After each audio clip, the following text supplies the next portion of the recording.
I believe the main reason why the newer Dragon Ball series aren't as good is because it doesn't live up to the hype from Z in terms of Goku. Every Dragon Ball series is solely dependent on Goku's character and feats. Goku from Z was by far the best iteration of the character Son Goku. The trials and challenges he had to accomplish, the heights earned, and the determination on one thing, getting stronger for the purpose of protecting the ones he cared about. So let's break it down a bit.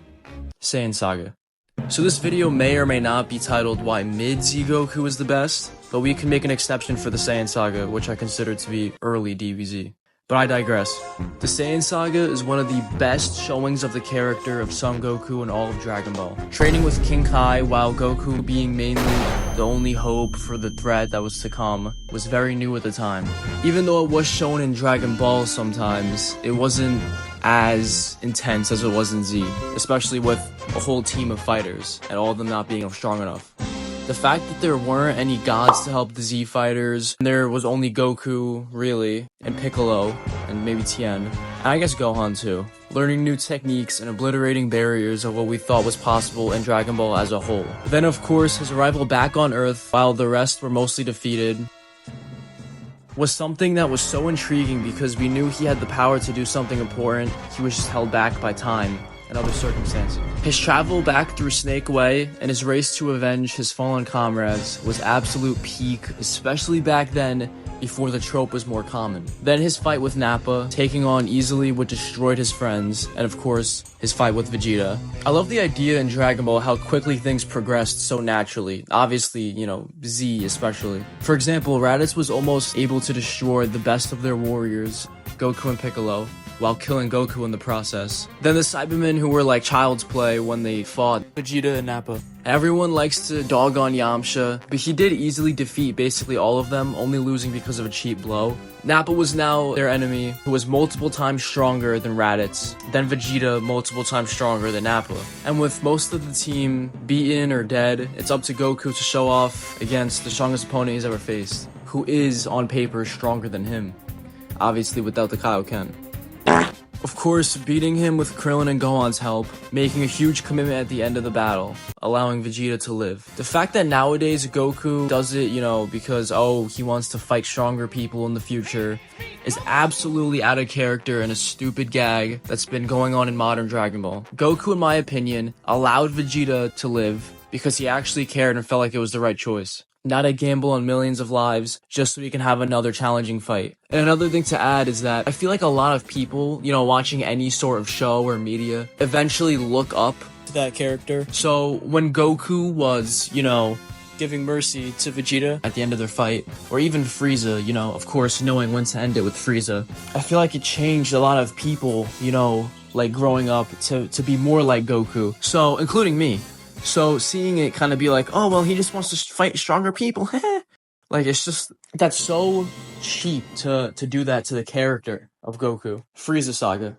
Going on to the Frieza Saga, which will be a much shorter segment, Goku's character in the Frieza arc was probably one of the most peak we have ever and probably will ever get for Son Goku.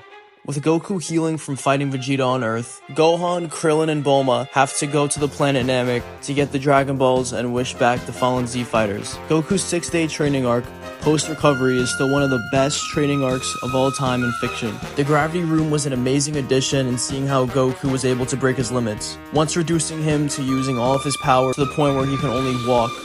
He eventually mastered 100 times Earth's gravity by the time he arrived on Namek. Namek's arrival was pure aura, to say the absolute least. There was something about Goku and Z where you could feel his change in demeanor in such a short time. When he arrived to save Gohan from almost dying to Raccoon, the seriousness and, at the same time, comforting presence, coupled with his newfound strength, was something we don't see too often anymore. Of course, Krillin being cooked at the sidelines only added to Goku's aura here. He really changed, defeating Jason Burdish so easily, then fighting the captain himself. After that, all they had to face was Frieza. When Goku finished healing and got another Zenkai boost, finally ready to face his threat, showing his true care for Vegeta and burying him, all the while being serious the entire time. Determined not just to fight a strong person, but to save and help his friends and the rest of the universe. While he was a bit excited, he still had the attitude that this evil threat must be taken down and defeated. not just some cool fighting partner. Going on to his battle with Frieza, this really was one of the best fights, not just in the show or anime, but fiction. Probably top 50 fights. His willingness to keep a serious attitude, even though he did enjoy the battle, was why Z Goku was the best. His transformation to a Super Saiyan following Krillin's death of pure anger and rage was captivating to say the least. Something new. He changed. And not just a power-up or a boost, but a different mode. His righteous anger against Frieza in this battle and most of the other battles in Z, all while the threat was actually thought to be something stronger than they've ever faced. And that's something that we don't get much anymore of. Because after Goku fought Beerus, that's basically been his strongest opponent. Maybe with the exception of full-power Jiren, but anyway. Giving Frieza one final chance to leave, seemingly out of the kindness of his heart, then at the right moment knowing when to just end it, was amazing. It's like the trope of Batman and Joker. If he lets Joker live, he's just letting him kill more people. Goku ended it then and there, or so we thought. But I digress. Cell Saga. The Cell Saga and Frieza Saga to me are probably the best sagas in Dragon Ball. And while I think the earlier days of Z were around just as good as the later days, like the Saiyan Saga to the Buu Saga, everyone was peak in the Cell Saga, including Goku and how he acted in tense situations toward his friends and in general.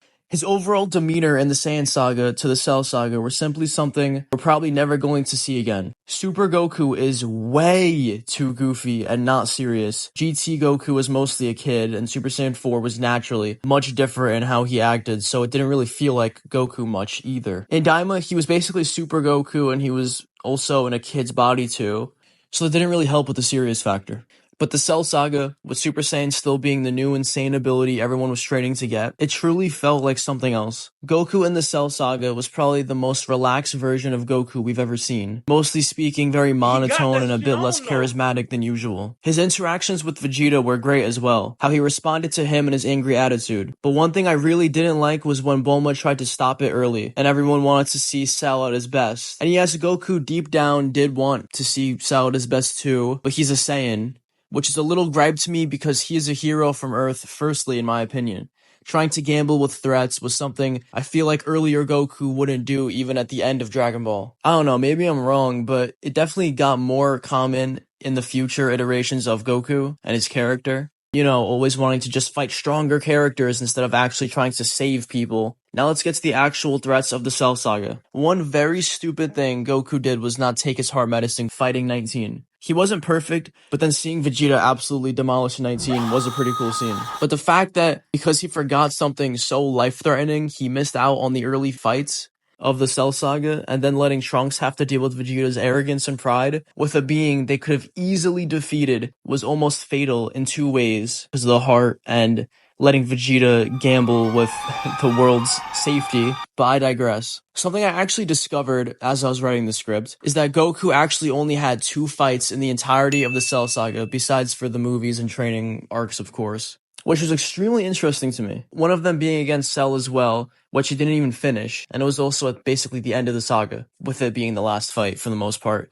And I guess with the exception of the Cell Juniors, but I digress. One of the biggest gripes with Goku in the Cell Saga is him giving the Sensu Bean to Cell when Gohan had to fight him after. Goku's confidence with Gohan against Cell was something calculated that I don't think in Super is even capable of much anymore. Gohan's first time he turned Super Saiyan 2 was not in the fight against Cell, it was in the time chamber with Goku. And when he for a split second transformed, Goku saw and felt his power and realized that after seeing what Cell was about, knew the only thing that could make Gohan beat that power was under pressure, which worked. Concluding summary. To end off the video, my key points were that Goku was far more serious in Z, with the slight exception of the Buu Saga. That's why I didn't really include it much here, because in terms of the Buu Saga, I feel like the Buu Saga is mostly, you know, Saiyan Cell Saga Goku mixed with Super.